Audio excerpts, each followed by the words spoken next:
Tommy wiped his dirty hands on an old rag as his phone started ringing. The sound echoed through his small garage where he spent most of his days fixing old cars and trucks.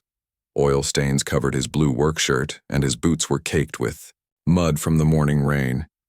He looked at the unknown number on his cracked phone screen and almost didn't answer. These days, most calls were from people he owed money to, but something made him pick up. Maybe it was hope, or maybe it was just habit. "Hello, this is Tommy," he said, trying to sound more confident than he felt. "Is this Tommy Rodriguez, the mechanic?" The voice on the other end was sharp and professional. "Not local, definitely not, from around here." "Yeah, that's me. What can I do for you?" "We have an emergency situation at Cedar Falls Regional Airport. A private aircraft has engine trouble, and we need someone who can work on complex machinery immediately. Are you available?" Tommy's heart started beating faster. The airport was 30 minutes away, and he'd never worked on anything that flew. His expertise was limited to cars, trucks, and the occasional motorcycle. But the man on the phone sounded desperate, and desperate people usually paid well. "What kind of engine trouble are we talking about?" Tommy asked, stalling for time while his mind raced. "The details are technical, but our regular aviation mechanics are out of town at a conference. Your name came up as someone who can fix things others can't. The job pays $5,000 if you can get it running tonight." $5,000. Tommy nearly dropped the phone. That was more money than he'd seen in months. It would cover 3 months of rent on the garage, his daughter's medicine, and maybe even fix the leaky roof at home. His wife had been working double shifts at the diner just to keep food on the table. "I have to be honest with you," Tommy said, his conscience getting the better of him. "I've never worked on airplane engines before." "We're aware of that. But we've heard you have a gift for solving mechanical problems. Are you willing to try? The situation is quite urgent." Tommy looked around his garage. Business had been slow for weeks. The town was dying, with more people leaving than staying. The big factory had closed 2 years ago, and now everyone was struggling. His regular customers could barely afford oil changes, let alone major repairs. "When do you need me there?" he asked. "As soon as possible. The passenger has critical business. In New York tomorrow morning. Every hour counts." Tommy glanced at the clock on the wall. It was already 8 in the evening. His daughter would be asleep soon, and his wife would be getting home from her late shift at the restaurant. But $5,000 could change everything for his family. "I'll be there in an hour," he said, surprising himself with his decision. "Excellent. Ask for David at the main terminal. He'll escort you to the aircraft. And Tommy, bring whatever tools you think you might need. This isn't a standard repair job." After hanging up, Tommy stood in his garage, looking at his collection of tools. Most were old, passed down from his father who had taught him everything about fixing engines. His toolbox was worn and dented, but every wrench and screwdriver inside had been earned through years of hard work. He thought about his 8-year-old daughter, Lucy, sleeping peacefully at home. She needed special medicine for her breathing condition, medicine that cost more than Tommy made in a good month. His wife, Maria, had been picking up extra shifts wherever she could find them, but it was never enough. They were always one unexpected bill away from losing everything. Tommy loaded his tools into his old pickup truck. The engine coughed and wheezed as he started it, and he said a silent prayer that it would make the trip to the airport and back. As he drove through the quiet streets of his neighborhood, he passed houses with "for sale" signs that had been there for months. This was a town where dreams came to die, where young people left as soon as they could and never looked back. But tonight felt different. Tonight felt like a chance. The rain had stopped, but the roads were still wet and slippery. Tommy drove carefully, his mind racing with possibilities and fears. What if he couldn't fix the plane? What if he made things worse? What if this was just some kind of mistake or joke? But then he thought about Lucy's smile when he told her they might finally be able to fix the roof in her bedroom. He thought about Maria coming home with sore feet and tired eyes, counting tips that never seemed to be enough. He thought about all the nights he'd lain awake wondering how they were going to make it through another month. As the airport lights came into view, Tommy took a deep breath. He didn't know what waited for him on that runway, but he knew one thing for certain: He was going to give it everything he had. This might be the break his family desperately needed, and he wasn't going to let fear stop him from trying. The security guard at the airport gate looked surprised to see a mechanic in work clothes driving an old pickup truck, but David's name got Tommy through without any questions. As he parked and gathered his tools, Tommy looked up at the dark sky and made a promise to himself and his family.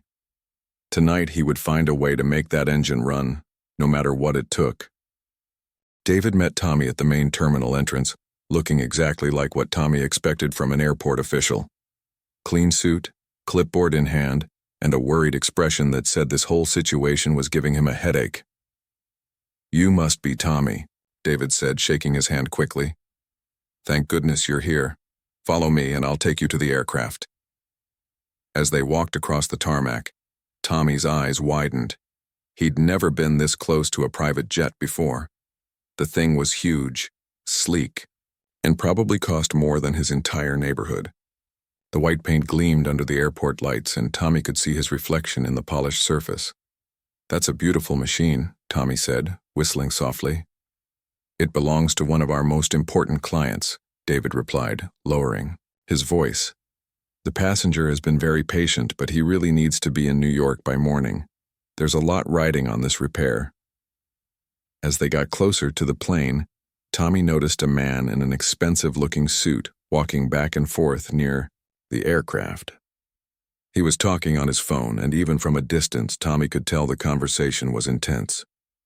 The man gestured with his free hand, occasionally running it through his hair in frustration. "That's him," David whispered. "Mr. Chen. He's been out here for hours." Tommy had never heard the name before, but something about the way David said it made him think this Chen fellow was pretty important. The man finished his phone call and walked over to them. "You must be the mechanic," Chen said, extending a hand to Tommy. "Thank you for coming out so late. I know this isn't exactly your usual type of work." Tommy was surprised by how normal the man seemed.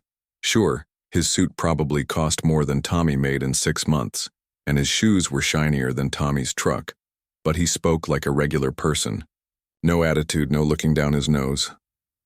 "I'll do my best, sir," Tommy said. "Though I should warn you again, I've never worked on airplane engines." Chen smiled, and Tommy noticed it reached his eyes. Sometimes the best solutions come from people who think differently. My regular mechanics would have followed the manual step by step. Maybe what I need is someone who sees the problem with fresh eyes. David left them alone, muttering something about paperwork and phone calls. Tommy opened his toolbox and started examining the engine. It was unlike anything he'd ever seen before. Where car engines were straightforward, this thing looked like it was designed by rocket scientists. "This is incredible," Tommy said, running his hand along the engine housing. "How does something this complex even work?" Chen chuckled. "Honestly, I ask myself the same question every time I fly. Would you like some coffee? It's going to be a long night." Tommy accepted the coffee gratefully. It was good coffee, much better than the stuff he made at home or grabbed from the gas station. As he sipped it, Chen surprised him by asking about his family. "You mentioned a daughter earlier," Chen said. "How old is she?" 8, Tommy replied, his face lighting up. "Lucy. She's the smartest kid in her class, always asking questions about how things work. Sometimes I think she understands engines better than I do." "She gets that curiosity from her father, I bet," Chen said. "What does she want to be when she grows up?" Tommy's expression grew more serious. "She talks about being a doctor sometimes. Says she wants to help people feel better. But honestly, Mr. Chen, I don't know how we'll ever afford college for her. We're barely making it month to month as it is." Chen nodded thoughtfully but didn't offer any empty platitudes about things working out. Tommy appreciated that. Too many people said things would get better without understanding how hard it really was. As Tommy continued examining the engine, Chen surprised him by staying nearby instead of going back inside the plane. Most wealthy customers Tommy had dealt with wanted nothing to do with the actual work. They'd drop off their luxury cars, disappear for hours, then come back expecting everything to be perfect. "Tell me about your business," Chen said. "How long have you been running the garage?" "About 5 years now. Tommy replied, using a flashlight to look deeper into the engine. Took it over when old Pete retired. He taught me most of what I know along with my dad. Business good? Tommy paused. He could lie, make it sound like everything was fine. But something about Chen's genuine interest made him want to be honest. It's tough, Tommy admitted. The town's been dying since the factory closed. People don't have money for car repairs, and when they do, they go to the big chain shops in the next town over. They think because I'm small I must not be as good. Chen nodded. I know something about that. People assume bigger means better, but some of the best work I've ever seen came from small operations run by people who really care about what they do. Tommy found himself relaxing as they talked. Chen asked intelligent questions about the repair process, seemed genuinely interested in how Tommy approached problems. It wasn't the kind of conversation Tommy expected to have with someone who owned a private jet. You know, Chen said after a while, I started my first business in a garage not much different from yours. Different kind of work, but the same principle. Find a problem, figure out how to solve it, work harder than everyone else. What kind of business? Tommy asked, still focused on the engine. Technology stuff, Chen said casually. Nothing too exciting. Tommy was too absorbed in the mechanical challenge in front of him to notice how Chen downplayed his answer. He'd found the problem, and it was worse than he'd initially thought. This wasn't going to be a simple fix. Tommy stared at the engine problem for a long moment, his flashlight beam dancing across the complex machinery. What he'd found wasn't good news. A critical part deep inside the engine had cracked, and it wasn't something you could just order from the local auto parts store. How bad is it? Chen asked, reading the concern on Tommy's face. Well, the good news is I know what's wrong, Tommy said, wiping sweat from his forehead. The bad news is this part here is broken, and I don't have a replacement. Chen's face fell. So we're stuck? Tommy was quiet for a moment, his mind working through possibilities. This was the kind of challenge that separated real mechanics from parts changers. Anyone could swap out a working piece for a broken one. But fixing something when you didn't have the right parts? That took creativity. Maybe not, Tommy said, slowly. I might be able to make something work, but it's going to take time, and honestly, it's going to be pretty unconventional. What do you mean? Tommy pointed to his truck parked nearby. I've got some parts in there that might work if I modify them enough. It won't be pretty, and it definitely won't be by the book, but it might get you airborne. Chen looked intrigued rather than worried. You're talking about using car parts to fix a jet engine? Basically, yeah. The principles are the same, just scaled differently. Metal is metal, pressure is pressure. If I can adapt the dimensions and make sure the tolerances work. Tommy trailed off, already mentally working through the engineering. That's either brilliant or crazy, Chen said with a grin. Probably both, Tommy admitted, but it's the only shot we've got. As Tommy started gathering parts from his truck, Chen surprised him by rolling up his sleeves.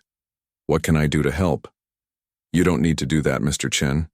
This is going to be dirty work. I didn't get where I am by being afraid of getting my hands dirty, Chen replied. Besides, I'm curious to see how this works. Over the next few hours, Tommy found himself working alongside one of the richest men he'd never heard of, though he still didn't know that part. Chen proved to be a surprisingly good assistant, holding flashlights, organizing tools, and asking smart questions about the process. You know, Chen said around midnight as Tommy carefully filed down a piece of metal. I've watched a lot of mechanics work over the years. Most of them would have given up by now or insisted on ordering the proper part. Can't afford to give up, Tommy said simply. My daughter needs her medicine. My wife's working herself to death, and this job could change everything for us. Chen nodded thoughtfully. Tell me more about your daughter's condition. Tommy's hands never stopped working as he talked. She's got asthma, but it's the kind that needs special treatment. The regular inhalers don't work for her. Without her medicine, she can barely breathe. We've been to the emergency room more times than I can count. That must be terrifying for you and your wife. It is, Tommy said quietly. Maria blames herself sometimes. Thinks maybe we should have moved to a bigger city with better doctors. But we can't afford to live anywhere else, and at least here we have family nearby to help with Lucy when we both have to work. As Tommy worked, Chen found himself fascinated by the process. This wasn't just mechanical skill, it was problem-solving at the highest level. Tommy was essentially redesigning part of a jet engine using automotive components, calculating stress loads and pressure ratings in his head. "Where did you learn to think like this?" Chen asked. "My dad, mostly," Tommy said, carefully shaping another piece. "He always said that understanding why something works is more important than just knowing how to fix it. He used to take apart old radios and clocks with me when I was Lucy's age, just to see what made them tick." "Did you ever think about becoming an engineer? I mean, officially?" Tommy's hands paused for just a moment. "Actually, yeah. I had a scholarship to study mechanical engineering at the state university. Full ride, everything paid for." "What happened?" "Life," Tommy said with a sad smile. "My dad got sick right before I was supposed to start college. Someone had to take care of him and keep his garage running. Mom couldn't do it alone, and we couldn't afford to hire help." Chen felt something tighten in his chest. "You gave up college to take care of your family?" "Wasn't really a choice. Dad needed me, and the garage was all we had. I figured I could always go back to school later, but then Dad passed, and I met Maria, and Lucy came along." Tommy shrugged. "Sometimes life takes you in directions you never expected." "Do you regret it?" Tommy considered the question as he tested the fit of his improvised part. "I regret not having more opportunities to provide for my family, but I don't regret the choices I made. My dad taught me that taking care of the people you love is the most important job anyone can have." By 2 a.m, Tommy had created what could only be described as a mechanical miracle. Using parts from 3 different car models, combined with materials he'd found in the airport maintenance shop, he'd built a replacement component that should work. "This is incredible," Chen said, examining Tommy's handiwork. "I've never seen anything like it." "Let's just hope it works," Tommy said, exhaustion clear in his voice. "Because if it doesn't, we're back to square one." As they prepared to test the repair, Chen made a mental note to himself. This wasn't just about fixing an engine anymore. He'd just spent the night watching a brilliant mind solve an impossible problem, hampered only by circumstances beyond his control. "Tommy," Chen said as they prepared to start the engine, "regardless of how this turns out, I want you to know that what you've done tonight is remarkable." Tommy just hoped it would be enough to get them both where they needed to go. The first light of dawn was creeping across the sky as Tommy made the final adjustments to his improvised repair. His hands were shaking slightly from exhaustion and nerves. 6 hours of work had led to this moment, and everything depended on whether his crazy idea would actually work. "Ready?" Tommy asked, looking at Chen, who had stayed by his side through the entire night. Chen nodded, though Tommy could see the tension in his face. "Let's see what happens." Tommy pressed the engine start button, and for a heart-stopping moment nothing happened. Then the engine coughed once, twice, and suddenly roared to life with a smooth, powerful sound that made both men break into huge grins. "It works!" Chen shouted over the engine noise. "Tommy, it actually works!" Tommy couldn't believe it himself. His makeshift solution was running perfectly, the engine purring like a satisfied cat. All those years of understanding how things worked, all those nights studying engine manuals by lamplight, had led to this impossible success. David came running from the terminal building, followed by a man in a crisp uniform who Tommy guessed was some kind of aviation inspector. The inspector looked skeptical as he approached the aircraft, clipboard in hand and a frown on his face. "What exactly did you do here?" the inspector asked Tommy, examining the engine with obvious concern. Tommy explained his repair in detail, showing how he'd adapted automotive parts to replace the broken aircraft component. He walked the inspector through his calculations, his reasoning, and his safety considerations. The inspector's frown gradually transformed into amazement.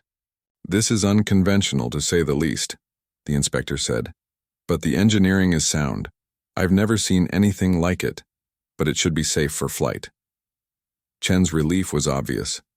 He pulled out his wallet and counted out more bills. than Tommy had ever seen in one place. The agreed amount was $5,000, but this repair saved me far more than that. Please take $15,000. Tommy stared at the money, speechless.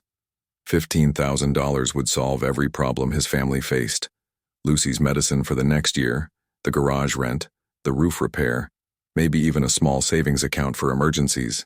Mr. Chen, this is too much, Tommy said, though his voice was shaky. It's not nearly enough for what you've accomplished, Chen replied. You didn't just fix my engine, Tommy. You showed me something remarkable tonight.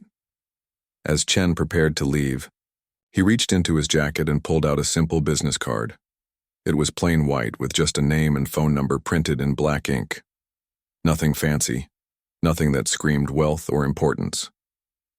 Tommy, if you ever want to discuss opportunities that better match your talents, give me a call, Chen said, handing him the card. What I saw tonight was more than mechanical skill. You have a gift for solving impossible problems. Tommy took the card without really looking at it, too tired and overwhelmed to process what Chen was saying. Thank you for everything, Mr. Chen. I hope your business meeting goes well, Chen smiled. Thanks to you, I'll make it there on time. Take care of yourself and your family, Tommy. As the jet taxied toward the runway, Tommy stood in the morning sunlight, still holding the business card and the stack of money. David offered him a ride back to his truck, but Tommy preferred to walk. He needed time to think about what had just happened. The drive home felt like a dream. Tommy kept glancing at the money on his passenger seat, afraid it might disappear if he looked away too long. $15,000. More money than his family had ever had at one time. He stopped at an all-night diner for coffee and a chance to call Maria. Her sleepy voice answered on the third ring. Tommy, is everything okay? It's so early. Everything's perfect, honey, he said, unable to keep the excitement out of his voice. The job went better than I could have imagined. We're going to be okay, Maria, more than okay. What do you mean? I mean, Lucy gets her medicine. We can fix the roof and maybe even take a real vacation for the first time since she was born. Maria was quiet for a moment, and Tommy could hear her crying softly. Really? We're really going to be okay? We're going to be fine, Tommy assured her. I'll tell you everything when I get home. As Tommy drove through his neighborhood, he noticed things he'd been too stressed to see before. Mrs. Peterson waving from her garden, the Henderson kids riding bikes before school, the way the morning sun made even the faded houses look hopeful. Kikorir Sat Noi pulled into his driveway just as the local radio news was starting. Tommy was half listening, focused on planning how to surprise Lucy and Maria with the good news, when the reporter's words made him freeze. Billionaire tech mogul Robert Chen's emergency landing at Cedar Falls Regional Airport last night delayed a major acquisition meeting, causing temporary fluctuations in Chen Industries' stock price. Chen, whose technology companies are valued at over $3 billion, was reportedly delayed due to mechanical issues with his private aircraft. Tommy's hands gripped the steering wheel as the full reality hit him. The friendly, down-to-earth man who had spent the night helping him fix an engine, asking about his family and sharing coffee, was one of the richest people in the country. He pulled the business card from his wallet with shaking hands. The simple black text suddenly looked different. Robert Chen, followed by a phone number. No title, no company name, nothing to indicate the man's incredible wealth and influence. Tommy sat in his driveway as the sun climbed higher, staring at the card and thinking about their conversation. Chen had asked intelligent questions, shown genuine interest in Tommy's problems, and treated him like an equal. There had been no hint of superiority, no condescension, just one person talking to another. The business card felt heavier in his hands now, weighted with possibilities he couldn't even imagine. Chen had said something about opportunities that matched his talents. At the time, Tommy thought he was just being polite, the way rich people sometimes were after you did them a favor. But now, knowing who Chen really was, those words took on a completely different meaning. 3 weeks passed and life had settled into a strange new rhythm for Tommy's family. The $15,000 had solved their immediate problems. Lucy's medicine cabinet was fully stocked, The roof was finally fixed, and Maria had been able to cut back her hours at the diner. For the first time in years, they weren't living paycheck to paycheck, but the relief was temporary. Tommy's regular customers still couldn't afford major repairs, and new business remained as scarce as ever. The big chain shops in the neighboring towns continued to undercut his prices, and people still assumed that bigger meant better. Within those 3 weeks, Tommy found himself back to worrying about next month's bills. The business card sat in his wallet, forgotten behind his driver's license and a photo of Lucy. Every time he reached for money, he saw it, but somehow never quite registered what it meant. It was just a piece of paper from that strange night that had changed everything and nothing at the same time. Lucy found the card on a Tuesday afternoon while looking for lunch money. Tommy had asked her to grab $5 from his wallet for her school cafeteria account, and the white card fell out onto the kitchen table. "Dad, what's this?" she asked, holding up the card with curiosity. Tommy looked up from the engine manual he was reading and smiled. "Just a business card from that job I did a few weeks ago. The airplane repair, remember?" "Robert Chen," Lucy read aloud. "Is he famous or something? This name sounds familiar." "I don't think so, honey. Just a regular customer." But Lucy's question stuck in Tommy's mind. That evening, after she'd gone to bed, curiosity got the better of him. He pulled out his old laptop and searched for Robert Chen online. The results made his jaw drop. Page after page of articles about Chen Industries, about technology breakthroughs, about business deals worth hundreds of millions of dollars.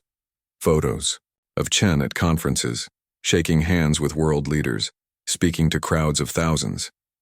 The same man who had spent 6 hours in an airport garage, holding flashlights and asking about Tommy's family.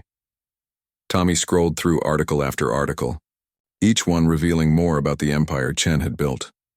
The man wasn't just rich, he was one of the most influential business leaders in the world, and he had given Tommy his personal phone number. For 2 more days, Tommy carried the card around, taking it out and staring at the number. What could someone like Robert Chen possibly want with a small-town mechanic? The offer of discussing opportunities had to be just politeness, the kind of thing wealthy people said to be nice. But on Friday evening, as Tommy sat in his garage, looking at a stack of unpaid invoices, he finally worked up the courage to make the call.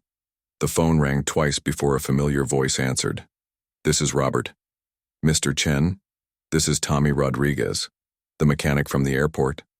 Tommy, Chen's voice immediately warmed. "I was hoping you'd call. How are Maria and Lucy doing?" Tommy was surprised Chen remembered their names. "They're doing well, thank you. The money you paid me really helped our family." "I'm glad to hear that. Listen, Tommy, do you have some time to talk? I have a proposition for you." "A proposition?" "I've been thinking about our conversation that night, about your background and your skills. I'd like you to come visit my headquarters, not for a job interview, but to discuss a partnership opportunity." Tommy's heart started racing. "Partnership, Mr. Chen? I think there might be some confusion. I'm just a small-town mechanic with a failing garage."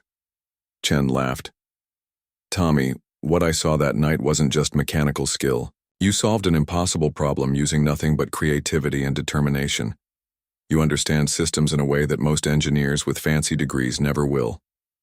"I don't understand what you're getting at." "I'm starting a new division focused on practical engineering solutions. Not theoretical work, but real-world problems that need innovative thinking. I need someone who can lead that division, someone who understands both the technical side and the human side of engineering." Tommy felt dizzy. "You want me to run a division of your company?" "I want you to build something new with me. Full funding, complete creative control, and the chance to work on projects that could change how we approach engineering problems. Plus, a salary that would let Maria stay home with Lucy if she wants to." The offer was beyond anything Tommy had ever imagined. "Mr. Chen, I don't have a college degree.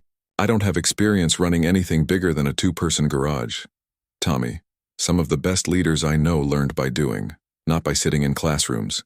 You've been running a business for 5 years. You've been solving complex problems your entire adult life.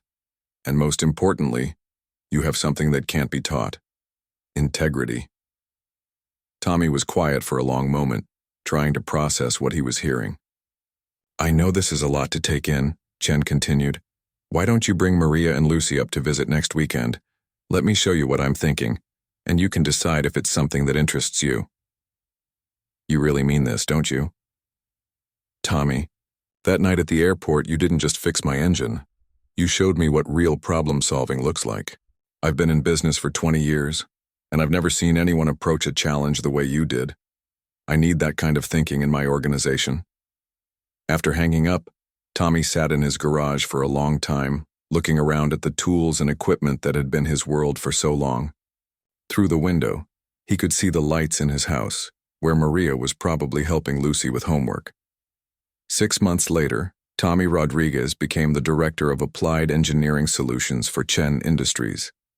His first major project involved designing more efficient aircraft engines, drawing on both his mechanical expertise and his experience with that midnight repair that had changed everything.